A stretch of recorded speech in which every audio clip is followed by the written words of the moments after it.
disruptive. America that I fought for. Weird thing to happen. So do you remember just recently we talked about the supposed school shooting that happened in North York, Toronto, where it was a Jewish elementary school that was shot up by people in the middle of the night, dressed all in black, showed up in this dark van, shot the school multiple times, and then fled the scene without really a trace or any notice. And that was kind of the moment where a lot of people in Toronto and people across Canada were claiming that there was an anti-Semitic rage that was going on across Canada, that there's a crisis at foot of all these, violent hate crimes towards Jewish people, and how there's a rise of crimes and hatred and the threatening the lives of Jewish citizens here in Canada. But as we further investigated these stories, and revealed a lot of interesting key points that they leave out in the press, the more it's been realized that a lot of these have been turned into eye-opening investigations of how impactful they're trying to keep this locked down, because they don't want to be revealed that a lot of these were actual inside jobs. So, for example, going back to one of the most notable hate crimes that has been reported in Canadian media was this Jewish deli that was in Vaughan that set up in blaze. They had people spray painting Free Palestine. Well, listen to the report here. And police are investigating an early morning fire at a grocery store in North York. The blaze broke out around 6 a.m. at International Deli Foods near Steeles Avenue and Keele Street. The fire officials say firefighters quickly got it under control and no injuries were reported. Police are now investigating if it could be a case of arson after it was discovered windows smashed and Free Palestine was sprayed on the rear doors of the grocery store. Officers canvassed the area for any security video in hopes of identifying any suspects. And police are investigating. And we covered this story beforehand. I don't have the exact article with me, but you can look through the channel here. We dove into this story and revealed that there was potentially an inside job in result of this, and how there was money laundering to have this arson occur at this Jewish deli, and how they were paid off in result of getting the national attention, getting the outcry, and how Zionist groups were supportive of this deli being blown up in flames and vandalized in result of this.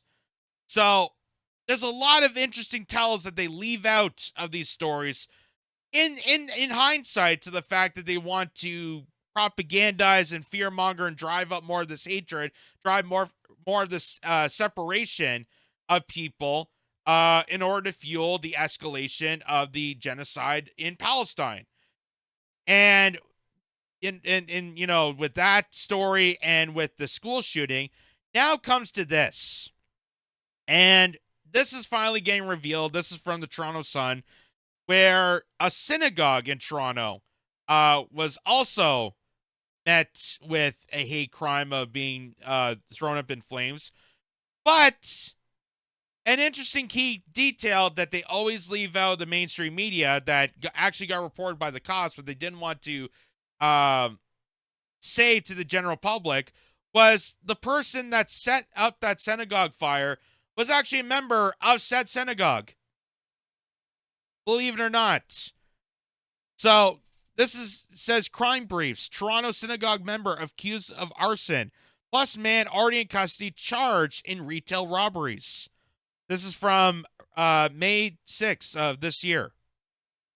So it says Toronto police have arrested a synagogue member in an arson investigation stemming from a fire late last week in North York. On Thursday at 9:47 a.m., police were called to a synagogue in the Strathcona Drive and Wilson Avenue area. Police say a man entered the building using his key and set a fire inside the synagogue and then fled. The suspect is a member of the synagogue, according to police. Avron Bobrowski, 67 years, of Toronto, was arrested Friday, police announced late Sunday, and charged with arson and disregard for human life. Anyone with information is asked to contact police or Crime Stoppers, and those are the numbers there.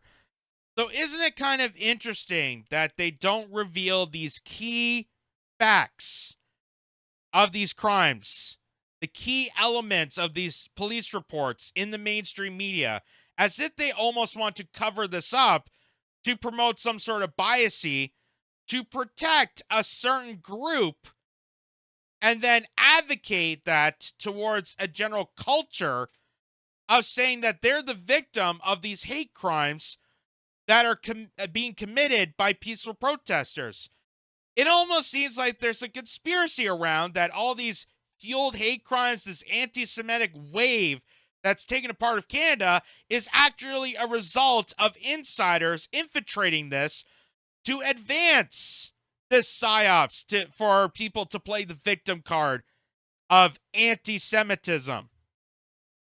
Because all these police reports that are coming out now that don't get revealed in the mainstream media, that people have to actually go and search these reports by hand, are revealing that there's insider, there's people in the inside, a member of the synagogue who lights up his own church, a member of the deli that we just showed you there, involved in the destruction of his own business, the fact that there was money laundering involved with this, and the fact that Zionist groups are pledging their support for more of these activities to continue on.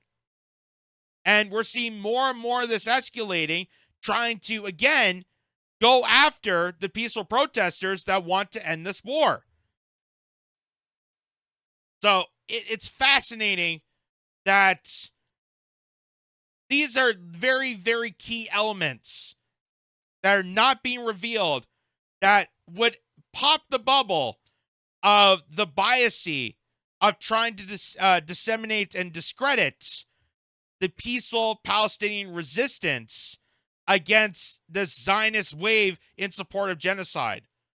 That now that they can use these crimes to elevate the stature of how Canada's becoming this anti-Semitic place and how we got to deport these people, which I always find so funny that in order to be a proactive Canadian, instead of supporting Canada, we have to deport people from supporting another territory so that we can support another territory. Isn't that just kind of amazing? That in order to be a good Canadian, we have to send our money and resources to elevate another country's war because other people are supporting the other side of that war, and it's hurting the reputation of Canada somehow, even though we're not supporting anything to do within our nation. And it's just the whole thing. The more you get into this, the more you realize the whole thing is a made-up ploy to deceive you at every point in turn. And just like how they want you to believe, and they still have people out there screaming at the top of their lungs that in order to protect Canada, we have to do an invasive warfare against Russia and use Ukrainians as cannon fodder. And that's how we're supporting Ukraine. By demolishing it, by reckoning it, by overthrowing their government and putting a puppeteer dictatorship in there full with Nazis, and advance a suicidal warfare against a superpower. That's the only way we can help out Ukrainians and defend Canada.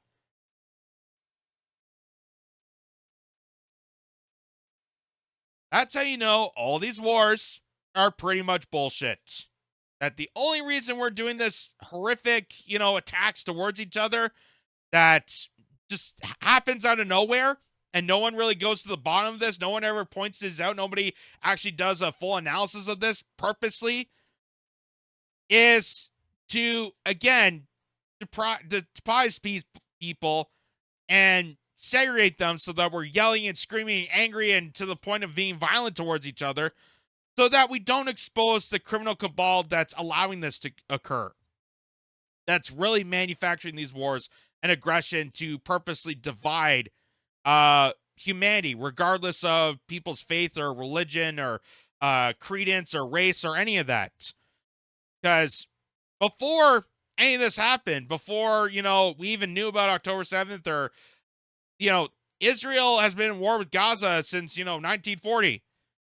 They've always wanted to be throwing off Palestine. They've always wanted to, there's always been a back and forth between these two nations, but somehow all of a sudden, apparently Canada is this anti-Semitic place.